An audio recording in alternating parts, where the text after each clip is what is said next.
Wow! And it is all over! You ready? Let's go! What's up, guys? Welcome to All Day MMA Radio episode 2.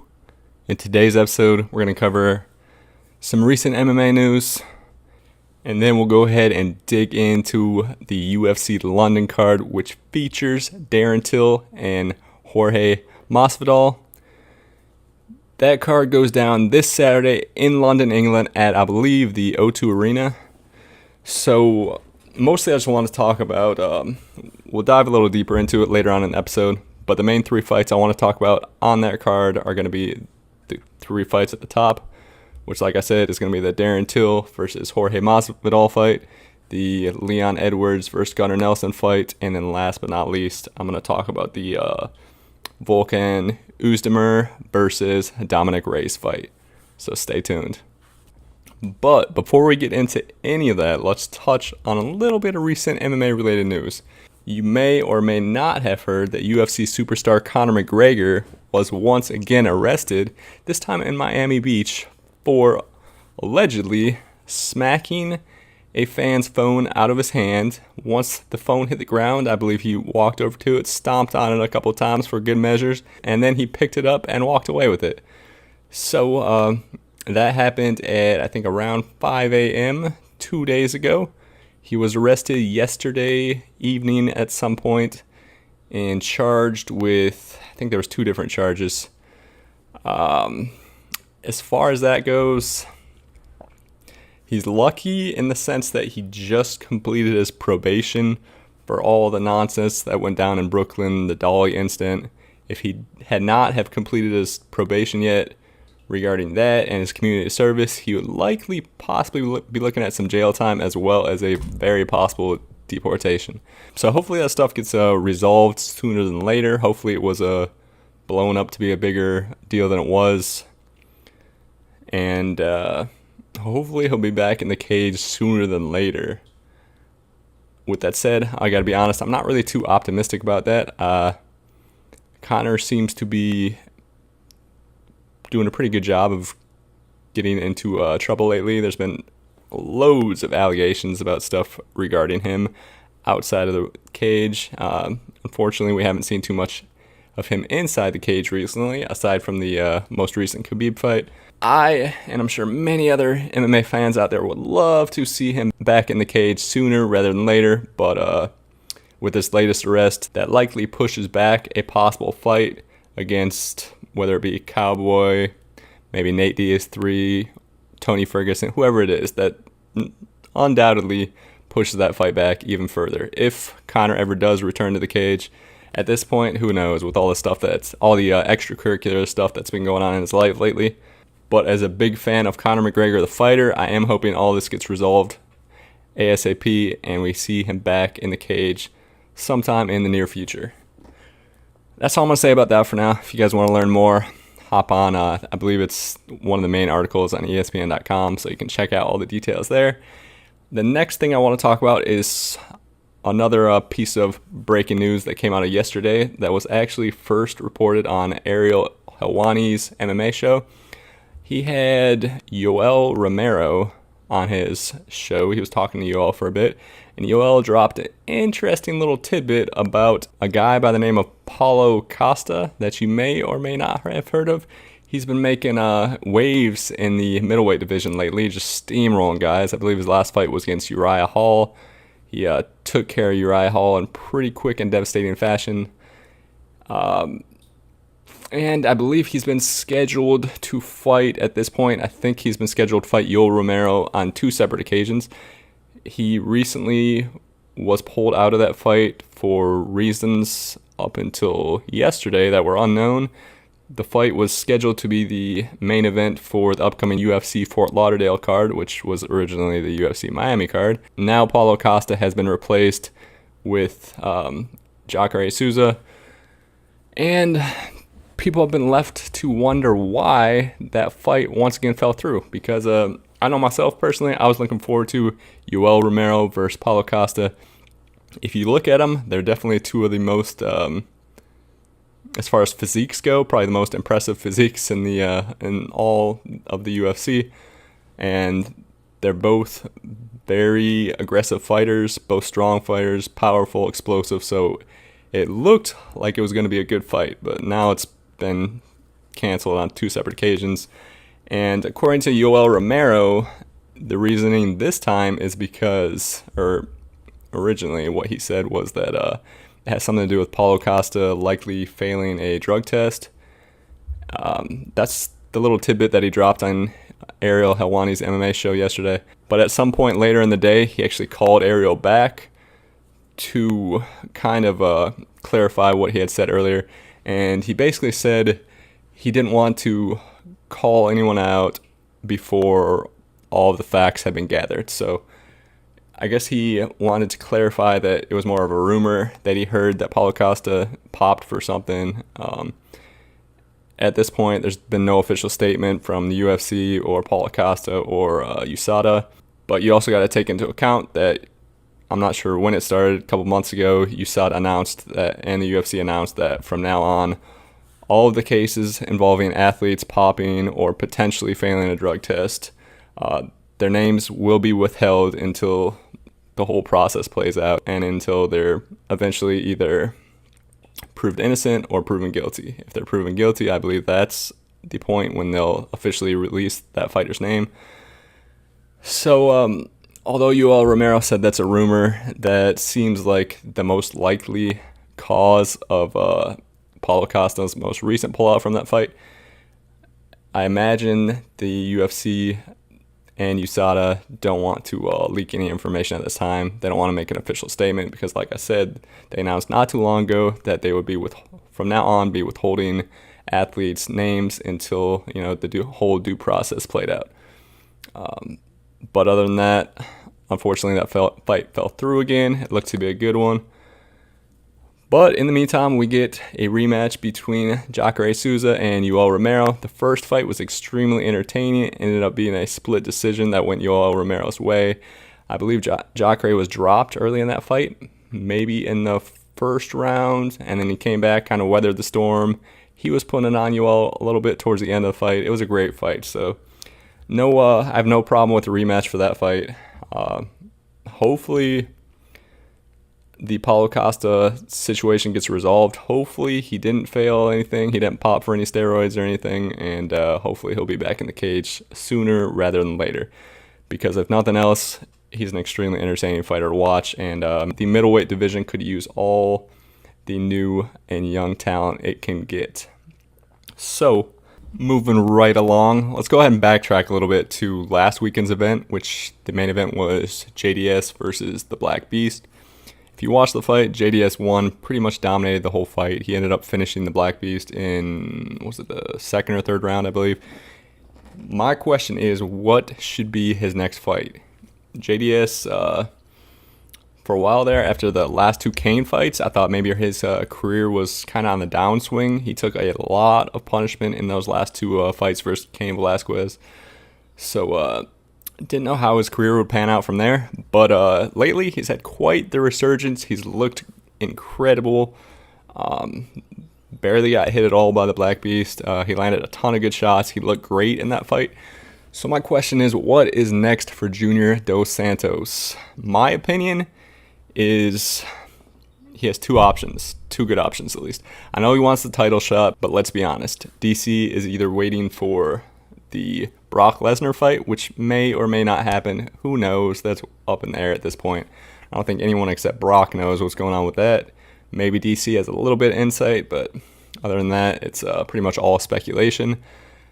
If DC doesn't get that fight, I would obviously, I'm sure a bunch of other people would like to see him fight John Jones for a 3rd time, except I want this fight to be at heavyweight. That makes the most sense. I don't think DC wants to cut back down to light heavyweight, and I think it would be a much more intriguing matchup.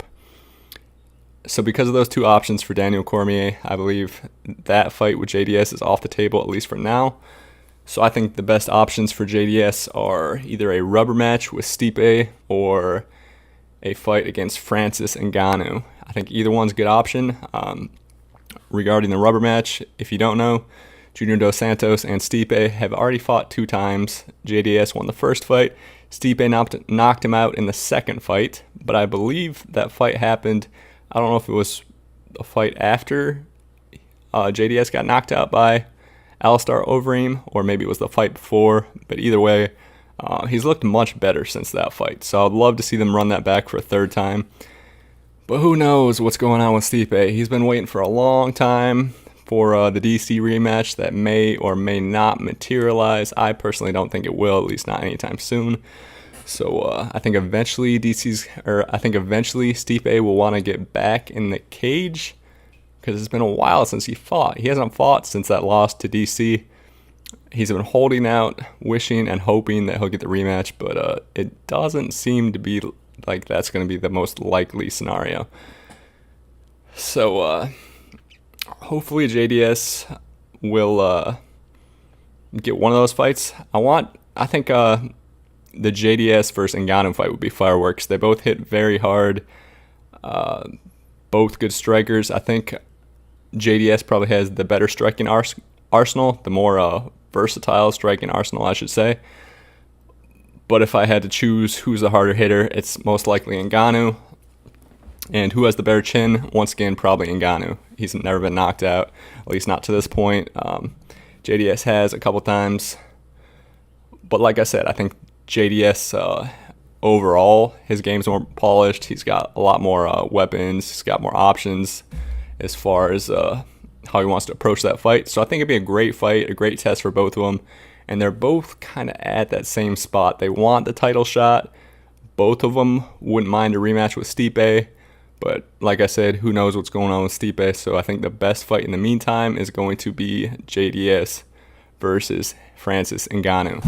That is at least what I'm hoping for next. But if that doesn't happen, who knows? The heavyweight division is in a little bit of chaos right now because of the whole DC Brock Lesnar thing. So hopefully that gets sorted out. But in the meantime, I'd love to see JDS versus Ngannou. If you're watching this on YouTube, let me know what your thoughts on that matchup are below. Or perhaps another matchup for JDS or Ngannou, or what you think Stipe should do.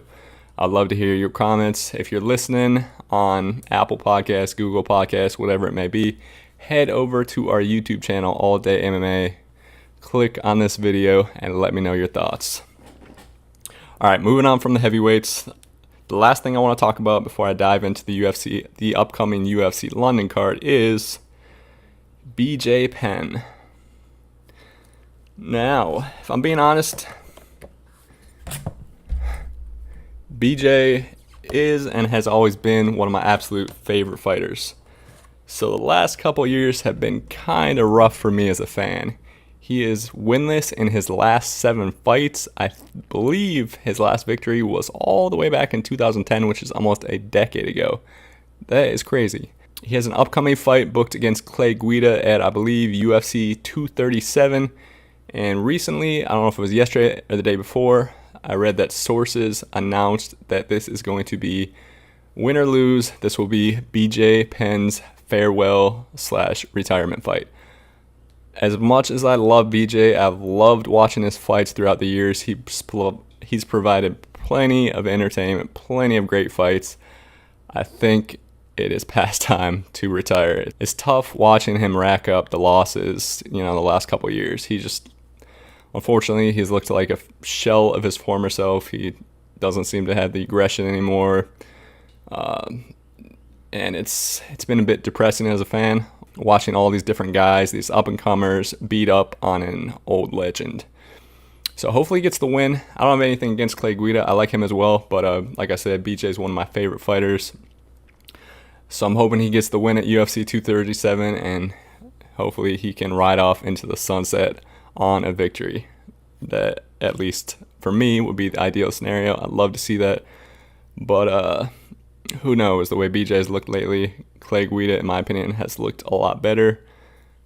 He's no spring chicken himself, but he's looked pretty good in his last couple fights, aside from the last one, where I believe he got choked out by Charles do Bronx Oliveira. With that said, though, Charles is an absolute beast when it comes to jiu-jitsu and submissions. So you can't really blame Clay Guida too much for the outcome of that fight.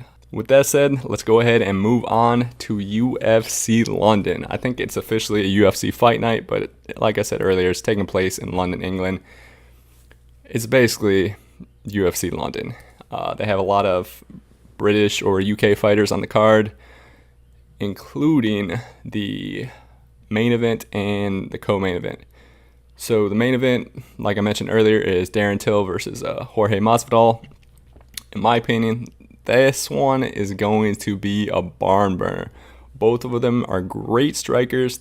They love to strike. They don't really have any intentions or any desire to take the fight to the ground. One interesting tidbit fact you may not know is Jorge Masvidal, I believe he's had around 15 UFC fights and he's never been finished. Not once.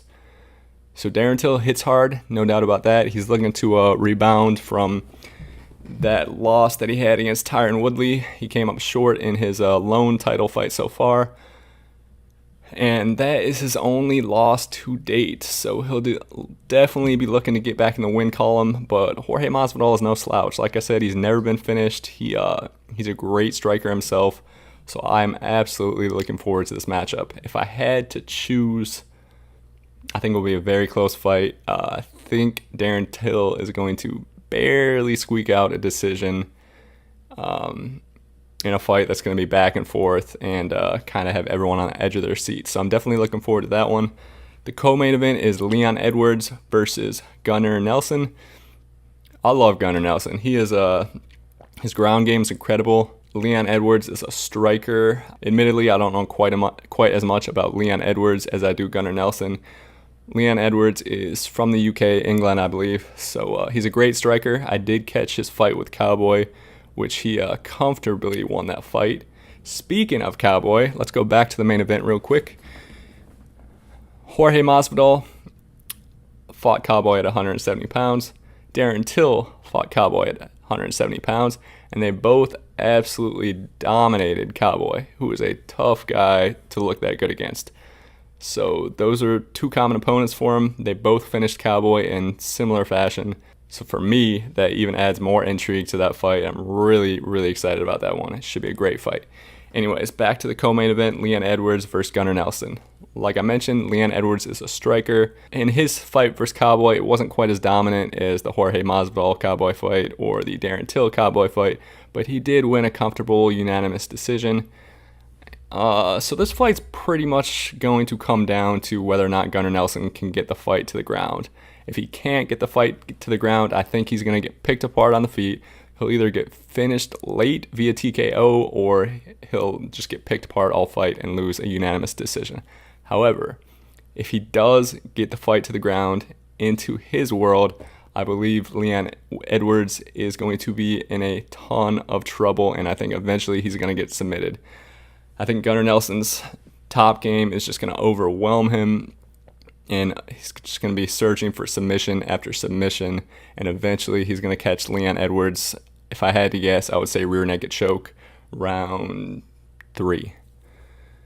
So that's my prediction on that one. Moving on to the last fight I want to talk about, which is the third fight on the main event, or it's the fight right before the co-main event, is Volkan Oezdemir versus Dominic Reyes. Dominic Reyes has been someone I've been paying attention to for a while now. He is a great light heavyweight, undefeated up to this point. Great striker, fun guy to watch. His most recent fight, I believe, was against Ovince St. Preux. He looked incredible in that fight. If you didn't watch it, or if you haven't seen it, do yourself a favor, go back and watch it. At the very end of the fight, it was a 3-round fight, I believe. He was pretty much dominating OSP the entire fight. But with about 2 seconds left, he landed a hard shot. OSP went down. He was knocked out. The ref ruled that the round had ended before OSP was officially knocked out. But if you watch the fight, it was basically a knockout and a devastating one at that. The fight went to a decision. Dominic Reyes won a comfortable unanimous decision, but most people, I would say, consider it a knockout. So, like I said, if you haven't watched it yet, do yourself a favor and go back and check it out, because it's definitely a very good fight. and it gives you a good idea of what you will see with Dominic Reyes if you're not familiar with him. As far as his opponent, Volkan Oezdemir, he's looked kind of hot and cold lately. His most recent fight against Anthony Smith, he was dominating the early rounds before he gassed. In, I believe, the third round, he started running out of steam. Fight went to the ground, and eventually Anthony Smith choked him out. So Volkan definitely packs some power in his hands. He's a good striker. I don't think he has as versatile strikes as Dominic Reyes does, though. Dominic Reyes mixes up his striking really well. He has good kicks. I think he has a better gas tank, and I think eventually he's going to catch Volkan with something, either that or Volkan's going to run out of steam later on, maybe in the third round. And I think Dominic Reyes is going to get the finish via TKO in the third round. So those are my predictions for the 3 fights at the top of the UFC London card. That's all I'm going to touch on for this episode. If you want to see the full card, head on over to UFC.com. Check it out. Let me know what your picks are in the comments below. Let me know if you think I'm right on with my picks. Maybe you think I'm way off the money. Either way, let me know what you guys think. Like I said earlier, if you're listening to this via Apple Podcasts or Google Podcasts, head on over to our YouTube channel. Drop a comment on the video and let me know what your thoughts are on the upcoming UFC London card. With that said, that is all the time I have for now. So that is a wrap for episode 2 of All Day MMA Radio. I want to thank you guys for watching or listening, however you're consuming this content. If you're watching on YouTube, please feel free to let me know what your comments are about anything I covered in this episode, or if you have any questions, feel free to drop those below as well. If you're listening on Apple or Google, like I keep saying, feel free to head over to our YouTube channel and ask any questions or drop some comments there as well. Anyways, once again, I want to thank you guys for tuning in. Enjoy the rest of your day. Enjoy the upcoming fights in London this weekend, and I will catch you in the next episode of All Day MMA Radio. Oh my goodness! Oh my God! Just like that! That is some serious power!